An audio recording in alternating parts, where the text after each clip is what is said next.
The battlefield was silent, but tension clung to the air like smoke before fire. Armies waited, swords drawn, their breaths measured in unison. Then, a calm voice cut through the storm of fear, a voice that would echo across centuries, teaching kings and generals that wars are won not by brute strength, but by the mind. That voice belonged to Sun Tzu, the elusive strategist whose wisdom in the art of war still guides leaders, soldiers, and entrepreneurs thousands of years later. His life is veiled in mystery, stitched together from fragments of legend, sparse historical records, and the shadow of his own genius. But when pieced together, the story of Sun Tzu becomes more than just the tale of a military general. It becomes the story of a man who turned war into philosophy, who wielded discipline like a weapon sharper than any blade, and who understood that the greatest victory is the one won without fighting. Sun Tzu was born around 544 BCE during the late spring and autumn period of ancient China, a time when the land was fractured into rival states locked in endless conflict. His birthplace, the state of Qi, was a coastal power with a strong military tradition, yet constantly entangled in rivalries with neighboring states. The boy who would become Sun Tzu entered a world where survival itself was a strategy, and ambition demanded cunning. Details of his childhood remain scarce, hidden beneath centuries of silence. Yet historians believe he came from a family of the lower aristocracy, giving him both the education of the elite and exposure to the hardships of common soldiers. He would have studied history, poetry, law, and ritual, but what captured his mind most deeply was the art of warfare. From a young age, Sun Tzu displayed a gift for pattern recognition and tactical thinking. Where others saw only battles of strength, he saw the flow of opportunity, the subtle weaknesses that could turn a giant into prey. He observed the movements of animals, the shifts in weather, and the patterns of human behavior, drawing lessons from everything around him. The chaos of the age offered no shortage of examples. States rose and fell in the span of decades.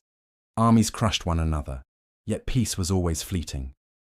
Sun Tzu came to believe that wars were lost not because of inferior weapons, but because of inferior minds. If war could be studied as a science, if principles could be laid down and mastered, victory could become inevitable. As Sun Tzu matured, his reputation as a thinker spread beyond Qi. His writings and ideas began to draw the attention of rulers eager for an edge in the relentless competition of states. Eventually, he traveled to the state of Wu, a rising power under King Hello. Wu was a state on the margins, underestimated by its larger neighbors, but King Hello was ambitious and determined to turn Wu into a force to be reckoned with. When Sun Tzu arrived, he offered not just the sword, but the mind, a new way to wage war. Before trusting him with an army, King Hello famously put Sun Tzu to the test. According to legend, the king commanded Sun Tzu to demonstrate his principles of discipline and leadership, using the king's own concubines as soldiers. Sun Tzu divided the women into two groups and appointed the king's favorites as their leaders. He gave them simple commands: turn left, turn right, face forward. The women laughed, finding the exercise amusing. Sun Tzu remained calm. If the orders are not clear, the commander is to blame, he said, repeating the instructions. Again, the concubines giggled, failing to obey. This time, Sun Tzu's eyes turned cold. If the orders are clear and are not obeyed, then the officers are to blame. He ordered the execution of the king's favored concubines, despite the monarch's protests. The lesson was harsh, but effective. The remaining women quickly learned discipline, moving in perfect order. King Hello, stunned but impressed, realized that Sun Tzu was no ordinary strategist. He entrusted him with command of Wu's armies. With Sun Tzu as general, Wu transformed from a minor state into a dominant military power. He restructured the army, instilling discipline and efficiency, and applied his philosophy of war: deception, flexibility, and striking at the enemy's weaknesses. Sun Tzu's campaigns against the neighboring state of Chu became legendary. Though Chu was larger and wealthier, Sun Tzu exploited its overconfidence and lack of preparation. He led Wu's forces to victory after victory, proving that cunning and strategy outweighed sheer numbers. Under his guidance, Wu captured the Chu capital of Ying, a feat that shocked the other states. Suddenly, Wu was no longer a peripheral state. It was a central power, feared and respected across the land. During this period, Sun Tzu refined his thoughts into the treatise that would secure his immortality, The Art of War. Unlike other military writings of the time, which focused on weapons or formations, Sun Tzu's work was a philosophy, a blueprint for the mind of a commander. He taught that war should be fought with the least cost, that the ideal victory was won without battle, that deception and psychology were as crucial as swords and spears. He emphasized flexibility. Water shapes its course according to the ground. A soldier shapes his strategy according to the enemy. Though written for the battlefield, the book's wisdom transcended war. It was about decision-making, leadership, and survival in any contest of wills. As Sun Tzu's victories mounted, so did his influence. Wu became a major power, holding its own against stronger states. Yet Sun Tzu was not merely a general. He was an advisor, shaping policy and teaching that governance itself was a form of strategy. He warned rulers against reckless wars, emphasizing preparation, intelligence, and the welfare of the people. He understood that a starving population could not sustain armies, and that rulers who exhausted their states in endless campaigns ultimately destroyed themselves. His principles guided Wu through an age of turbulence, though the state would eventually decline after his lifetime. The details of Sun Tzu's later life are as mysterious as his youth. Some accounts suggest he retired after Wu's successes, returning to a life of study and writing. Others claim he continued advising until his death. He likely died around 496 BCE, his final days shrouded in the same silence that veiled his birth.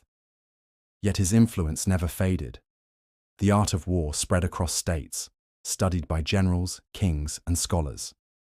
Centuries later, during the Han Dynasty, it became a cornerstone of military education. It survived dynastic collapses, foreign invasions, and centuries of shifting empires. What makes Sun Tzu unique is not just his role in Chinese history, but the way his wisdom leapt across time and continents. In modern eras, the art of war found readers among samurai in Japan, European generals like Napoleon, and American military leaders. It reached boardrooms and sports fields where coaches and executives adopted its lessons on strategy, timing, and competition. From Wall Street to Silicon Valley, Sun Tzu's words still guide decision-making. 2.5 millennia later, Sun Tzu remains one of the most relevant voices on strategy and leadership. Facts about Sun Tzu. Sun Tzu's real name was Sun Wu. Sun Tzu means master son. His exact existence is debated by some historians, though most accept he was a real historical figure. The concubine drill story, though famous, may have been a later embellishment, but it perfectly captured his principles of discipline. The Art of War consists of 13 chapters, each addressing a different aspect of warfare.